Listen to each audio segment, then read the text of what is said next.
Hey students, let's talk about the enterprise wheel. And to be perfectly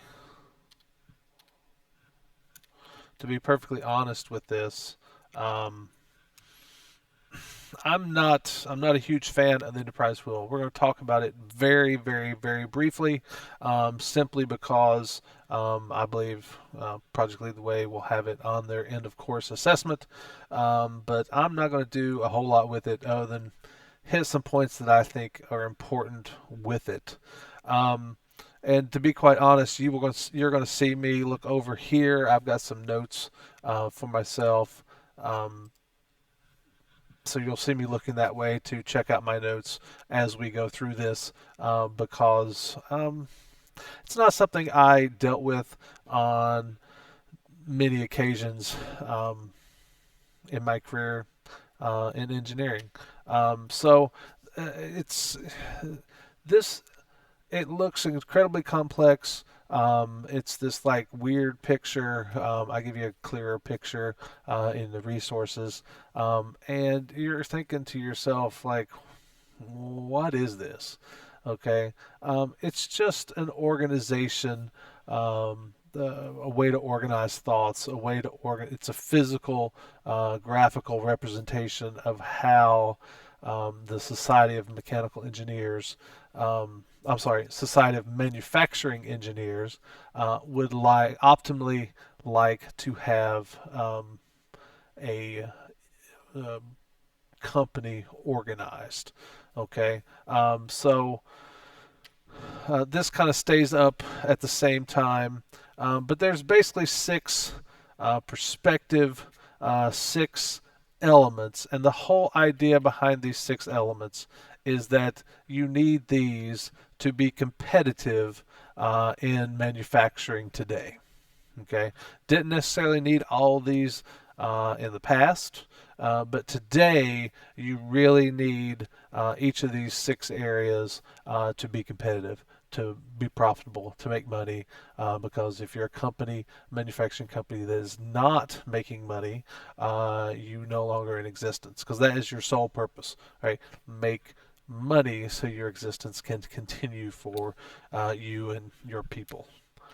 Okay, so it all starts, all right, or ends, depending on how you want to look at it. But the central theme is the customer. You want the customer at the center of everything you do. Okay, that is your focus. Um, if you are not providing superior value to the customer, if you are not providing what the customer wants, if you are not giving them a good value for their money, um, everything else you do is going to be worthless and you're going to go out of business. And specifically, they take a little bit of lean thinking in this, in that they everything that you do, every single thing that you do should contribute something of value to the customer, to that product that you are focusing on. All right. Um, Moving on. Okay. Second, um, we start talking about the people and teamwork in the organization. Okay. Surrounding the customers, um, if you have a manufacturing company, you are only as strong as the people, the organization, and the teamwork that is occurring. So that's the next layer of the onion, so to speak.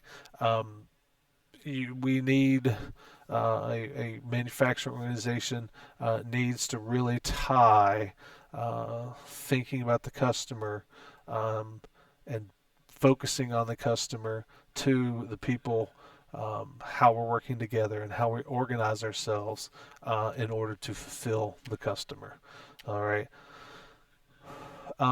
And so ultimately, how strong your company is based upon those people, organization, and culture. And just from my experiences, to kind of step aside to the lecture for a second, it can. You can have a very, very strong culture, and sometimes where everybody's working together, everybody's having fun, and then, one section of this, a person can change. You can get a new CEO, and her ideas are different than the direction you've been going in, and then suddenly you have this spiraling chain of events where some people don't like working for the new CEO, and they start to leave, and you lose knowledge, you lose that teamwork, you lose that organization, and I've seen companies fall apart to where I decided to go find another job because something in that people, teamwork, and organization changed.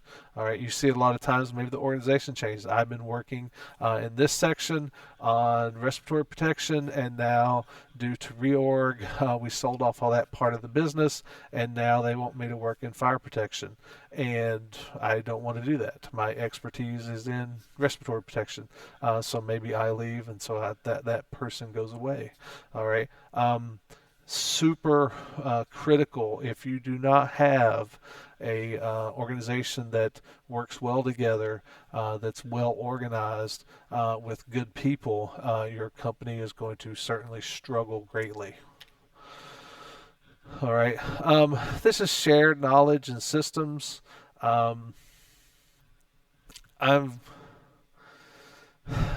all they're trying to get at is I think, that information is the dominant material today. We had the Stone Age, we had the Bronze Age, we had the Iron Age, and now we're kind of in the information age, where information is the dominant currency, the dominant driver of knowing how to produce it, knowing our customer, knowing the business processes, and linking those in efficient ways is the driver of our age. And you see that like every organization that I ever worked for, they had many people and constant meetings, and everybody was striving to change and share information and pull knowledge from globs of information as much as they could.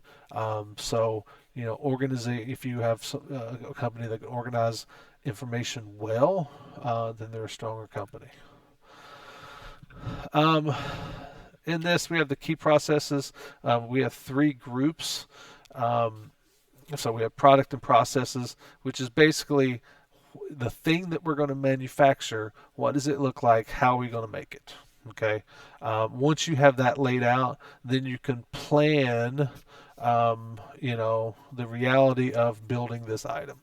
And also tied into that is we need to make certain that we meet customer needs.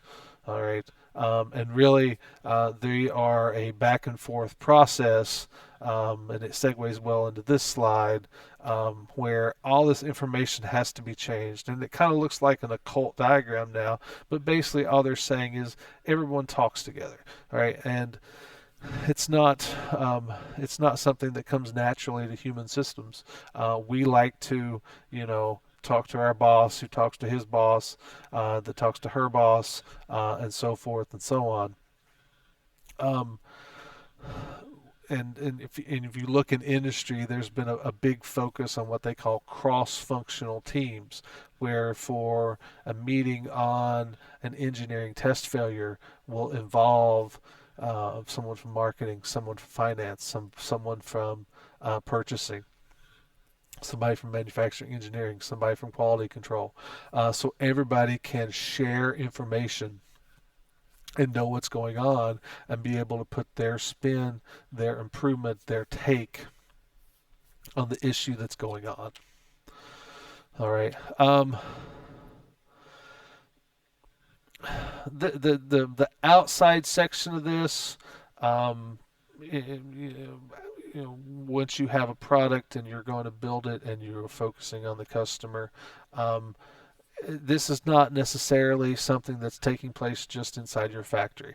The whole point of this diagram is that you can get economies of scale worldwide. Okay, if you are obtaining raw material from China and your shipping costs are such, you may look at um, maybe refining the raw material in China so to reduce your shipping costs. So maybe that will scale better for the type of materials that you are bringing in. So to save the cost of bringing it over on the boat. Um, this is it doesn't tie in together very well from the picture, but basically just think we are global. All right. um, if we have a problem in one sector, it ripples globally. Okay. um, if you're having trouble getting rare earth metals out of Africa or out of Asia, then it ripples throughout the economy worldwide. It is now harder to get chips in the United States. And then this is, uh, I'm not going to talk much about this. The whole point of this is um, manufacturing takes raw resources and transforms them into something else. Okay, so we take capital, which is money. All right, we take knowledge, the people, and we take materials, and we do stuff. Right, we run them through the plant, and then out comes some sort of finished goods that's improved upon that people will pay us more for than just the raw materials and capital and knowledge that we originally put into there. Um, they talk about a biology cell analogy. The only thing I can think of is the way organizations used to be organized, and the dirty truth is they still kind of are, is that organizations were very pyramid shaped. Okay, you had the leader at the top, and she had people that reported to her, and then those leaders, right, the department heads had people that reported to them, and then it trickled down all the way down to the people that are putting the product together.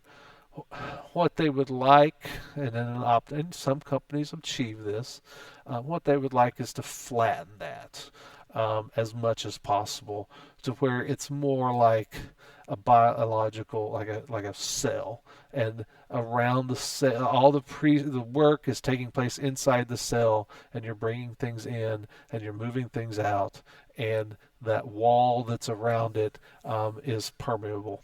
All right, things can cross that um, without too much difficulty. So things flow in, things flow out. I think it's a stretch of an analogy. Just know that manufacturing transforms researches, capital, knowledge, materials go in, and some sort of finished good goes out, and you'll be golden. And then the last thing they talk about is the infrastructure. Um, I'm going to skip that. Here's the important part of that is this whole manufacturing infrastructure. Many people used to say, right, I've got an injection molding machine, or I've got a whole factory of injection molding machines. What can I build? Right? And really, what they're trying to do with this diagram is if you want to be competitive in business, right, you need to flip that around and say, okay, what do my customers want? And then the very last thing you should consider is, do I have the infrastructure to support that, and not let the tail wag the whole dog. All right, so when you plan your business around, I've got a whole factory full of machines not doing anything. Um, what can I put out there? All right, it's that's not as effective. And I'll be honest, there are many places that do that. In my career, there were many times where like, hey, this machine is not getting enough work. What can we do on a 200-ton injection mold press? I've been in those meetings. Okay, um, it's not as effective as letting your customers' needs drive your business. Okay, um, and I think that's all. I think that's all we need to talk about. Thanks, guys.